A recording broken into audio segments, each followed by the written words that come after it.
¿Sabías que pudiera existir una relación entre la leyenda de La Llorona y el relato de la aparición de la Virgen de Guadalupe? Algunos historiadores y arqueólogos creen que entre la leyenda de La Llorona y la leyenda de la Virgen de Guadalupe pudiera existir una especie de relación, algo así como un sincretismo religioso. Pero ¿de qué se trata esto? Para entender este fenómeno tendríamos que entender primero los orígenes de la leyenda de La Llorona. Muy pocas personas lo saben, pero los orígenes de La Llorona se encuentran en el México prehispánico. En esta época existía una deidad o un ente o un ser, no sé cómo llamarlo correctamente, de nombre Cihuacóatl. El nombre Cihuacóatl se pudiera traducir a la mujer que llora o la recolectora de almas. Según algunos historiadores han concluido que la historia detrás de este personaje tiene que ver con una especie de profecía, algo que vaticinaba lo que iba a pasar con los nativos mexicanos tras la invasión brutal de los españoles, que tuvo trágicas consecuencias para el pueblo mexicano. O sea, aquí se perdieron muchísimas vidas. Lo curioso es que se supone que este ente vagaba, o esta deidad vagaba, y se podían escuchar sus lamentos y sus llantos suplicando por sus hijos perdidos. Pero cuando se habla de hijos perdidos se refiere a aquellos que perdieron la vida en este enfrentamiento con los europeos. Es aquí en donde La Llorona se fue mutando, o Cihuacóatl se fue mutando al personaje que nosotros conocemos como La Llorona, y ahí se fueron mezclando algunas leyendas hasta concluir en la leyenda más popular que aceptamos incluso hoy en día. Pero los orígenes tienen que ver precisamente con esta deidad del México prehispánico. Pero ¿y qué tendría que ver este personaje con la Virgen de Guadalupe? ¿Y cómo ayudó este sincretismo religioso a convertir a los nativos mexicanos al catolicismo?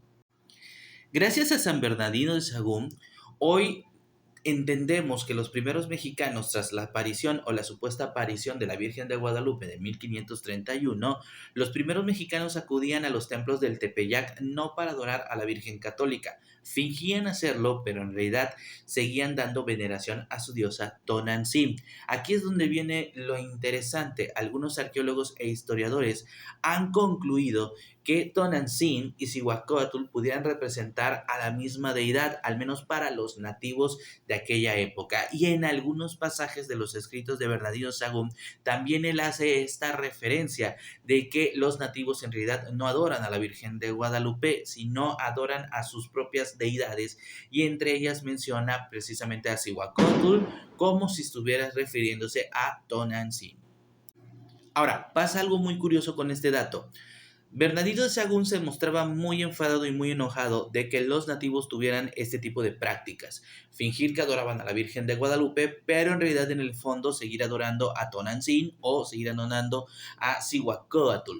Sin embargo, los historiadores creen que aquí algunos frailes notaron la posibilidad de utilizar estas imágenes prehispánicas para convertir al catolicismo a los nativos. ¿Y cómo lo hicieron? A los nativos le vendían la imagen de la Virgen de Guadalupe como una madre amorosa que cuida y protege a sus hijos.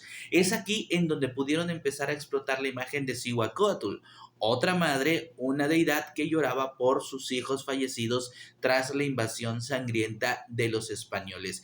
De esta forma hicieron este sincretismo, empataron la imagen de Cihuacóatl y de Tonantzin con la Virgen de Guadalupe, y así para las nuevas generaciones de nativos les fue mucho más fácil rendirle veneración y rendirle culto a la Virgen de Guadalupe, olvidando su pasado prehispánico que tenía que ver con estas deidades. Ahora, lo interesante y curioso para los historiadores, entendiendo que Cihuacóatl fue el origen de la leyenda y del mito de La Llorona, es aceptar que sí, entre la leyenda de La Llorona y la Virgen de Guadalupe existe una muy curiosa conexión que es digna de estudiar a fondo.